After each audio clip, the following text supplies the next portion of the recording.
నమస్కారం సార్. నమస్తే అండి. సార్, పార్లమెంట్ ఎలక్షన్స్ తర్వాత బీజేపీ గ్రాఫ్ కాస్త తగ్గిపోయింది. ఇండియా కూటమి గ్రాఫ్ కాస్త పెరిగిపోయినట్టుగా మనకు కనిపించింది ఆ రిజల్ట్స్ చూసిన తర్వాత. సో, ఇంకా ఇండియా కూటమి కాస్త కష్టపడితే నెక్స్ట్ వచ్చే ఎలక్షన్స్‌లో అది అధికారంలోకి రావచ్చన్న చర్చలు అప్పుడు జరిగాయి. కానీ ఇప్పుడు పరిస్థితులు కాస్త వేరుగా మారిపోయాయి సార్. ఇండియా కూటమి చూసుకుంటే అంటే కాంగ్రెస్ చూసుకుంటే హర్యానాలో ఓటమి పాలైపోయింది. మహారాష్ట్రలో కూడా ఓటమి పాలైపోయింది. ఏం జరిగిందో అయితే తెలీదు. సో, ఇక్కడ మహారాష్ట్రలో అయితే వాళ్ళైతే ఉద్ధవ్ ఠాక్రే వర్గం వారు కాంగ్రెస్ ఓవర్ కాన్ఫిడెన్స్ వల్లే ఓడిపోయిందని చెప్పేసి చెప్తున్నారు. హర్యానాలో చూసుకుంటే ఆప్‌తో పొత్తు పెట్టుకోలేదు. అందుకే ఓడిపోయిందని చెప్తున్నారు. ఇప్పుడు ఇది కూడా ఒక ప్రమాదం వచ్చింది. ఆప్ వాళ్ళు ఏం చేస్తున్నారంటే ఢిల్లీలో ఎలక్షన్స్ రాబోతున్నాయి. మేము కాంగ్రెస్‌తో కలవము. హర్యానాలో మేము కలవలేదు. మేము సీట్లు ఇవ్వలేదు కూడా అని చెప్పేసి చెప్తున్నారు. ఈ లెక్కను చూసుకుంటే అసలు ఇండియా కూటమి చీలిపోతున్నట్టుగానే కనిపిస్తుంది. అంతకుముందు మమతా బెనర్జీ గారు కూడా అందులో నుంచి బయటకొచ్చేసారు. మరి బలం పుంజుకుంటుంది అని అనుకున్న నేపథ్యంలో ఇటువంటి లొసుగులు రావడం మీరు ఏ విధంగా చూస్తారు సార్? అంటే మమతా బెనర్జీ ఇండియా కూటమి నుంచి పూర్తిగా బయటకు వచ్చినట్టుగా ఎక్కడ అనలేదు. కానీ వాళ్ళు కొన్ని విషయాల్లో క్రిటికల్‌గానే వ్యవహరిస్తున్నారు కూటమిలో ఉన్నప్పటికీ. ఓకే. ముఖ్యంగా పార్లమెంట్‌లో ఈరోజు జరిగినటువంటి వ్యవహారం చూస్తే అంటే నిరసన తెలియజేయాలి అనుకున్నారు వాళ్ళు. సంబాల్ అల్లర్లకు వ్యతిరేకంగాను, అలాగే అదానీకి సంబంధించిన వ్యవహారము, అలాగే మణిపూర్‌కి సంబంధించి అక్కడ జరుగుతున్నటువంటి అంటే అడవుల్ని ఖాళీ చేయించడం, ఆదివాసీలతో తగాదాలు పెట్టుకోవడం, మతపరమైనటువంటి రగడ చేయటం, ఇలాంటి విషయాల మీద ప్రభుత్వాన్ని నిలదీయాలి అని ఒక ప్రోగ్రాం డిజైన్ చేసుకున్నారు. ఓకే.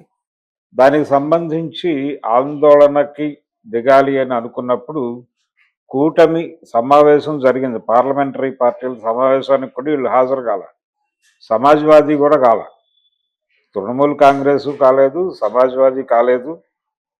ఫైనల్గా మీటింగ్ జరిగింది. ఈరోజు వాళ్ళు పార్లమెంట్ ముందు ధర్నాలు అవి ఆర్గనైజ్ చేశారు, నిరసన కార్యక్రమాలు చేశారు. కానీ తృణమూల్ కాంగ్రెస్ మాత్రం హాజరైంది సభకి. అలాగే సమాజ్వాదీ ఎంపీలు కూడా సభకి హాజరయ్యారు. అయితే వాళ్ళు ఓపెన్గా ఒక మాట అన్నారు, సభా కార్యక్రమాలు సజావుగా జరగడానికి మా వంతు సహకారం అందిద్దాం అనుకుంటున్నాము అనే మాట తృణమూల్ నుంచి బయటకు వచ్చింది. ఓకే. అంటే సభని సజావుగా జరగనివ్వటము అంటే ఏదో ప్రో గవర్నమెంట్ ఉన్నట్టుగా అనుకోవద్దు.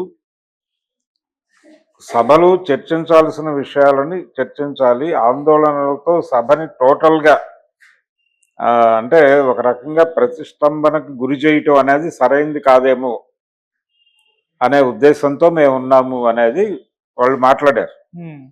తృణమూల్ ఎంపీలు, సమాజ్వాదీ వాళ్ళు ఏం మాట్లాడలేదు, కానీ వీళ్ళైతే మాట్లాడారు. సో దీన్ని బట్టి మనకు అర్థమవుతుంది అంటే ఒక ఉమ్మడి వ్యూహం, ఒక ఉమ్మడి కార్యక్రమం. అంటే రాహుల్ గాంధీ గారు ఒక ప్రోగ్రాం అనుకున్నాడు.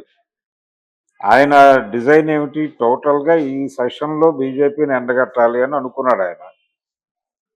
అయితే కలిసి రావడం లేదు కొన్ని పార్టీలు అనేది కనిపిస్తోంది. అలాగే ఇతర సందర్భాలు దాని మీద ఏ ఇన్ఫ్లుయెన్స్లు పనిచేసినా ఇందా మీరు అన్నట్టుగా ఈ మహారాష్ట్ర ఎన్నికలు కావచ్చు, హర్యానాలు కావచ్చు, అయితే జార్ఖండ్ అనేది వాళ్ళు గెలుచుకోగలిగారు, కానీ అదేం పెద్ద చెప్పుకోదగ్గ విజయం కాదు.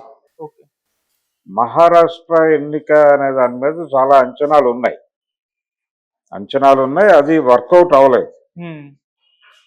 నెమ్మదిగా వీళ్ళు మళ్ళీ తమ పద్ధతిలో అంటే కూటమిని విచ్ఛిన్నం చేసే కార్యక్రమాలు కూడా జరుగుతున్నాయా అనేది అనిపిస్తుంది. ఇది ఎన్డీఏ నుంచి ఒక సీరియస్ ప్రోగ్రామ్, ఒక అప్రోచ్ అండర్ కరెంట్గా చేస్తున్నట్టుగా కనిపిస్తుంది. ఓకే. అక్కడ కూడా జరిగింది అదే. మహారాష్ట్ర ఎన్నికల్లో కూడా పూర్తి అంటే ఎవరైతే కాంగ్రెస్ పార్టీకి అనుకూలంగా వ్యవహరించారో వాళ్ళల్లో చాలామంది క్రియాశీలకంగా వాళ్ళతో కలిసి ప్రయాణించలేదు అనేది ఎన్నికలు అయిపోయిన తర్వాత వచ్చినటువంటి ఫలితం. అంటే ఫలితం చెప్పినటువంటి విషయం. చాలామంది పైకి నటించినప్పటికీ వాళ్ళు తెర వెనక రాజకీయం వేరే నడిచింది అని. పర్టికులర్ గా 2-3 హిందూ గ్రూపులు కూడా కలిసినాయి వీళ్ళతో. అది ఉద్ధవ్ వర్గం నుంచి ఒక విమర్శ ఉంది కానీ కాంగ్రెస్ ఓవర్ కాన్ఫిడెన్స్ ఇవన్నీ మాట్లాడుతున్నారు కానీ అక్కడి నుంచి కూడా కొంత అండర్ కరెంట్ చీలికలు జరిగినాయి. జరిగి అటువైపు మొగ్గారు. దీనికి సంబంధించిన ఇంజనీరింగ్ జరిగింది. రెండోది పవర్ గ్రూప్ మీద ఎక్కువ డిపెండ్ అయింది కాంగ్రెస్ పార్టీ. ఓకే. ఆల్రెడీ అందులో ఒక చీలిక ఉంది. ఆ చీలికలో ఒక ముక్క అవతల వైపుకు ఉంది, బీజేపీ క్యాంపుతో ఉంది. దాని ప్రభావం కూడా ఇక్కడ పడింది అనేది ఇంకొక వెర్షన్ ఉంది. ఇలా మహారాష్ట్ర ఎన్నికలు అనేవి కొంత ఇబ్బంది పెట్టిన మాట వాస్తవం కాంగ్రెస్ పార్టీ. దీని ప్రభావంతో అంటే వచ్చే ఎన్నికల్లో గెలుపు లక్ష్యంగా బీజేపీ పావులు కదుపుతోంది అనేది నిర్వివాదాంశం. వాళ్ళు ఎవరిని డిస్టర్బ్ చేసుకోదలుచుకోవట్లేదు. ప్రతి చోట కూడా అంటే స్నేహితుల సంఖ్య పెంచుకునే ప్రయత్నం చేస్తున్నారు వాళ్ళు. ఓకే.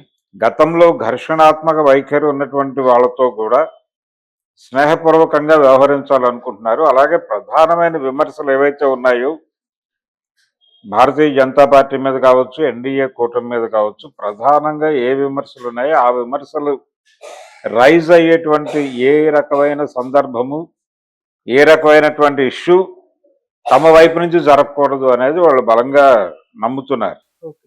అందుకని ఈ 6 నెలల నుంచి నడుస్తున్నటువంటి కేంద్ర ప్రభుత్వ పరిపాలన గనక గమనిస్తే వాళ్ళు ఏ విధంగానూ ఎక్కడా కూడా ఒక అంటే వాళ్ళ మీద ఒక బ్రాండ్ ఉంది, కాషాయం బ్రాండ్ ఉంది. దానికి సంబంధించి ఎక్కడ ఏ రకమైనటువంటి గొడవలు రైజ్ అయ్యేటువంటి పరిస్థితి లేకుండా చాలా జాగ్రత్తగా ప్లాన్ చేసుకుని వెళ్తున్నారు. ఏ పార్టీతోనూ వాళ్ళు శత్రుపూరిత వైఖరిలో వ్యవహరించట్లేదు, ఇంక్లూడింగ్ తమిళనాడుతో కూడా వాళ్ళు శత్రుపూరితంగా కాదు. అంటే ప్రస్తుతానికి ఓటర్ మూడ్లో ఇది మరీ దుర్మార్గమైనటువంటి కూటమి అనే అభిప్రాయం మార్చాలి అనేటువంటి మూడ్లో కనిపిస్తున్నారు. ఆంధ్రప్రదేశ్ రాజకీయాల్లో కూడా ఎక్కడ ఏ రకమైనటువంటి గొంతు లేపటమో లేకపోతే కూటమికి నాయకత్వం వహిస్తున్నటువంటి చంద్రబాబుతో కూడా చాలా సయోధ్యగానే వ్యవహరిస్తున్నారు. ఓకే. ఎక్కడ హై హ్యాండెడ్నెస్ అనేది చూపించట్లా. ఇది గనక జాగ్రత్తగా గమనిస్తే అక్కడక్కడ కొన్ని చెదురుమదురు సంఘటనలు జరుగుతున్నాయి. చెదురుమదురు సంఘటనలు జరిగినప్పటికీ కూడా అదానీ విషయంలో కూడా వాళ్ళు చాలా టాక్టికల్గా ఉన్నారు. ఎక్కడ నోరు మెదపట్లేదు, మాట్లాడటం లేదు. అసలు ఇది మనకు సంబంధించిన వ్యవహారంగా వాళ్ళు చూడట్లేదు. చట్టం తన పని తాను చేసుకుపోతుంది, మనకు సంబంధం లేదు, విషయం తేలిన తర్వాత మనం మాట్లాడదాం అన్న టోన్లో వ్యవహరిస్తున్నారు. ఈరోజు ఆయన రాహుల్ గాంధీ గారు నరేంద్ర మోడీ అదానీ ఇద్దరు వేరు కాదు ఒకరే అని చెప్పేసి ఒక ప్లకార్డ్ పట్టుకుని నిలబడ్డాడు పార్లమెంట్ ముందు. ఇది ఇలా ఎక్స్పోజ్ చేయటం కోసం కాంగ్రెస్ పార్టీ చేసే ప్రయత్నాలను కూడా జనం నమ్మేలాగా ఉండకూడదు అనేది అప్రమత్తంగా వ్యవహరిస్తోంది భారతీయ జనతా పార్టీ. గతంలో లేనంత అప్రమత్తంగా వ్యవహరిస్తోంది. దానికి కారణం 63 సీట్లు కోల్పోవడమే. దాని తాలూకా గుణపాఠం ఉంది ఎన్డీఏ దగ్గర. ఆ గుణపాఠంతో నెమ్మదిగా గతంలో తనతో విభేదించినటువంటి చాలా పార్టీలని దగ్గరికి తెచ్చుకునేటువంటి ఒక ప్రయత్నం మొదలుపెట్టింది. వెస్ట్ బెంగాల్లో తృణమూల్ కాంగ్రెస్తో తనకు ఘర్షణ ఉంది. తృణమూల్ కాంగ్రెస్ కూడా ఇంటర్నల్గా వీకెన్ అయింది. ఇప్పుడు బెంగాల్లో వీకెన్ అయిన సందర్భంగా తను నెక్స్ట్ ఏంటి ప్రోగ్రామ్ అనే దానిలో పడింది. సిపిఎం కూడా వీక్ అయి ఉంది అక్కడ. అంటే గతంలో ప్రభావవంతమైనటువంటి పార్టీలుగా ఉన్నటువంటి తృణమూల్ కాంగ్రెస్ ప్రభావం కోల్పోతోంది. తృణమూల్ కాంగ్రెస్ కంటే ముందు దాదాపు 25 సంవత్సరాలు పరిపాలించినటువంటి సిపిఎం పార్టీ కూడా తన ప్రభావాన్ని కోల్పోయింది. కోల్పోవడం అంటే దాదాపు సిపిఎం పార్టీ తాలూకా ఓట్ బ్యాంక్ అంతా కూడా బీజేపీ వైపు ట్రాన్స్ఫర్ అయింది. ఈ పరిస్థితుల్లో థ్రెట్ తృణమూల్ కాంగ్రెస్ కి ఇమ్మీడియట్ థ్రెట్ బీజేపీ. ఆ కండిషన్లో కొద్దో గొప్ప లోకల్ సెంటిమెంట్ని రైజ్ చేయడం ద్వారా తృణమూల్ కాంగ్రెస్ కొంచెం అడ్వాన్స్గా ఉంది, కొంచెం బెటర్ పొజిషన్లో ఉంది. కాబట్టి ఆ బెటర్ పొజిషన్ని సస్టైన్ చేసుకోవటానికి శత్రుపూరిత వైఖరి కాకుండా కొంచెం మిత్రత్వంతో వెడితే బెటర్ అని అనుకుంటోందా? ఓకే. అంటే కాంగ్రెస్ పార్టీతోనో లేకపోతే ఇండియా కూటమితోనో తను ట్రావెల్ అవ్వటం ద్వారా బెంగాల్ ఎలక్షన్లో తన ఏదైనా ప్రభావం చూపించగలనా లేదా అనే సందేహాలు ఏవైనా ఉన్నాయా తృణమూల్లో అనేది ఈరోజు జరిగినటువంటి వ్యవహారాలు చూస్తే అర్థమవుతుంది. అంటే కొంచెం క్రిటికల్గా ఉన్నారు, ఆందోళన పడుతున్నారు. బీజేపీతో లేకపోతే ఎన్డీఏ కూటమితో శత్రుపూరిత వైఖరితో వెడితే తనని క్రబ్ చేయటం పెద్ద విషయం కాదు ఎన్డీఏ కూటమికి అనే సందేహం ఎక్కడో ఉంది వాళ్ళకి. అలాగే తనతో కలిసి వచ్చినటువంటి పార్టీలన్నీ కూడా గతంలో సిపిఎంతో కలిసి నడిచిన పార్టీలు, సిపిఎంతో ఫ్రంట్ కట్టినటువంటి పార్టీలు ఏదో టైంలో, ఇవన్నీ కూడా తోకజాడించే వ్యవహారాలు కావచ్చు. ఓకే.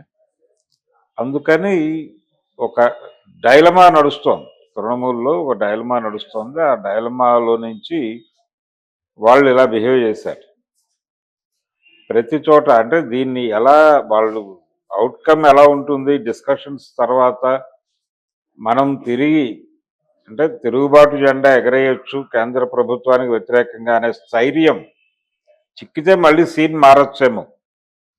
కానీ ప్రజెంట్ అయితే ఒక ఆందోళన ఉంది తృణమూల్కి.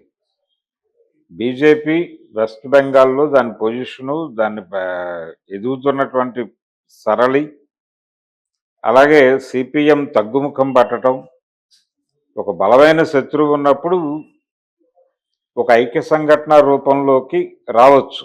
కానీ ఇక్కడ ఇప్పటి వరకు బెంగాల్లో ఏ రకమైన ప్రభావం చూపించిన భారతీయ జనతా పార్టీ దాదాపుగా 3-4 ఎలక్షన్స్ నుంచి చాలా ప్రభావవంతంగానే ఉంది, గట్టి పోటీ ఇస్తోంది అనేది వాస్తవం. ఓకే. ఈ రైజ్ ఎక్కడికి వెడుతుంది అనే ఆందోళనతో ఏదైనా వాళ్ళు డిస్కషన్లో పడ్డారా అనేది ఒక డౌట్. కొత్త శక్తుల్ని కూడా తీసుకోవటం, ఈ లోపల వాళ్ళతో సయోధ్య కాదు నిజానికి కొంత ఫ్రెండ్లీగా ఉండటం ద్వారా వాళ్ళ శక్తి ఏమిటి అనేది అంచనా కట్టాలనేది ఒక ప్రయత్నం ఏదో చేస్తుంది ఆవిడ. రెండోది తృణమూల్ కాంగ్రెస్ ఇట్ సెల్ఫ్ పరువు కోల్పోయింది. మన జరిగినటువంటి హాస్పిటల్ ఇన్సిడెంట్స్ ఇలాంటి సంఘటనల ద్వారా గతంలో తనకున్నటువంటి ఇమేజ్ని కొంత డ్యామేజ్ చేసుకుంది స్వయంకృతాపరాధాలు ఇచ్చాయి. ఈ స్వయంకృతాపరాధాల నుంచి పార్టీని ఎలా గట్టెక్కించాలి, పార్లమెంట్ ఎలక్షన్స్లో తిరిగి అధికారంలోకి రావడానికి ఏం చేయాలి అనేది ఒక కసరత్తు జరుగుతుంది. ఈ ప్రాసెస్ ఇక్కడైతే సమాజ్వాదీది ఇంకొక గొడవ. వాళ్ళు తిరిగి తన పార్టీ ప్రభావాన్ని ఎలా నిలబెట్టుకోవాలనేది రకరకాల ప్రయత్నాలు చేస్తున్నారు. బీహారు ఈ ఏరియాల్లో వాళ్ళు ఎలా నిలబడాలి అనేది, కోల్పోయిన ప్రాభవం గొడవే అక్కడ కూడా. అఖిలేష్ యాదవ్ ఎలా తిరిగి అంటే తనకి కొన్ని టెక్నికల్ ప్రాబ్లమ్స్ ఉన్నాయి, అతను కూడా కొంత ఆలోచనలో ఉన్నాడు ఎలా నడపాలి, పూర్తి స్థాయి వ్యతిరేకతతో వెళ్ళటమేనా లేకపోతే ఏదన్నా ఒక సయోధ్యతో ప్రయాణించటమా అనే ఒక డైలమాలో ఉన్నాడు. అంటే వీళ్ళందరినీ తనతో నడిపించుకోవడంలో ఎక్కడో ఇండియా కూటమి థియరిటికల్గా తడబాటుకు గురవుతోంది అనేది అర్థమవుతోంది. ఈ థియరిటికల్గా తడబాటు పడటం వల్లనే వీళ్ళందరూ తలో దిక్కు చూస్తున్నట్టు అనిపిస్తోంది. ఇది ఎక్కువ కాలం కొనసాగటం మంచిది కాదు. రకరకాల అంశాల్లో చాలా సారూప్యతలు ఉన్నాయి కాంగ్రెస్ పార్టీకిను భారతీయ జనతా పార్టీకి, యూపీఏ కూటమికి, ఎన్డీఏ కూటమికి సారూప్యత ఉంది పరిపాలనలో కూడా. కాకపోతే కొన్ని సెక్షన్స్లో కాంగ్రెస్ పార్టీ ఉంటే ఒక వెసులుబాటు ఉంటుంది, ఊపిరి పీల్చుకునే పరిస్థితి ఉంటుంది అనే అభిప్రాయం ఉంది. కానీ బీజేపీ కూడా ఇప్పుడు ఆ స్పేస్ ఇవ్వాలనుకుంటోంది. ఆ స్పేస్ ఇవ్వాలని బీజేపీ అనుకుంటున్నప్పుడు ఎందుకు ఘర్షణ పడాలి అనుకుంటున్నారు. ఇది విచిత్రమైన సీన్. అందుకని ఈరోజు వాళ్ళు కొంచెం తేడాగా బిహేవ్ చేశారు. వీళ్ళు ఇంకా పూర్తిగా బయటకు పోలేదు. ఉమ్, కూటమిలో ఉన్నారు, ఒక భిన్నమైనటువంటి ఆలోచనతో నడుస్తున్నాం అని మాత్రమే అన్నారు తప్ప మేమేదో బయటకు పోతున్నాం అనే టోన్ లేదు. ఓకే. వీళ్ళని కూర్చోబెట్టి ఎలా సెటరైట్ చేసుకుని కాంగ్రెస్ పార్టీ తన నాయకత్వంలో నడిపించుకుంటుంది వచ్చే ఎన్నికల వరకు వీళ్ళని సస్టైన్ చేయాలి. ఉమ్, ఈ సస్టైన్ చేయటానికి కాంగ్రెస్ పార్టీ ఏ రకమైనటువంటి ప్రయత్నాలు చేస్తుంది అనేది చూడాలి. ఓకే. దాన్ని బట్టి కూటమి నిలబడుతుందా లేదా అనేది డిసైడ్ అవుతుంది. భారతీయ జనతా పార్టీ వ్యూహాత్మక కదలికలే ఈ స్థితికి కారణం ఉమ్, అనేది వాస్తవం. ఓకే. దాన్ని జాగ్రత్తగా స్టడీ చేసి కౌంటర్ వ్యూహం రచించుకోకపోతే కూటమి దెబ్బతిని తిరిగి వచ్చే ఎన్నికల్లో కూడా అధికారం ఎన్డీఏకి అప్పగించే పరిస్థితుల్లో ఇండియా కూటమి పడే ఛాన్సెస్ అయితే బలంగా కనిపిస్తున్నాయి. సార్ ఇంకోటి సార్, రీసెంట్ గా ప్రియాంక గాంధీ గారు కూడా ఎంపీగా వయనాడ్ నుంచి గెలుపొందారు. సో ఆమె రాకతో కాంగ్రెస్ పార్టీకి భవితవ్యం ఉంటుంది, ఇంపాక్ట్ పడుతుంది అని చెప్పేసి చెప్తున్నారు. అంటే కాంగ్రెస్ భవితవ్యం మారిపోతుందని కూడా అంటున్నారు. ఆమె ఇంపాక్ట్ ఏ మేరకు ఉంటుంది, మీరేం చెప్తారు సార్? అంటే ప్రవేశము జరగగానే ఇమ్మీడియట్ గా ఏమేమి మార్పులు ఉండవు. ఉమ్,